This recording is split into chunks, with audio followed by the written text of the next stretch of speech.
Welcome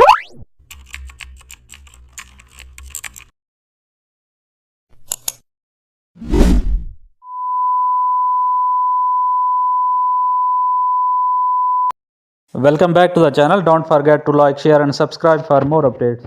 Today we will create feather textures using shape dynamics. Choose a thin, soft edged brush tip, open brush setting and activate shape dynamics. And also increase size jitter subtly and add angle jitter to create curve shifts. Adjust roundness jitter to refine softness. Begin painting feather stands. Use long strokes for the main shape and add small flicks for feather detailing.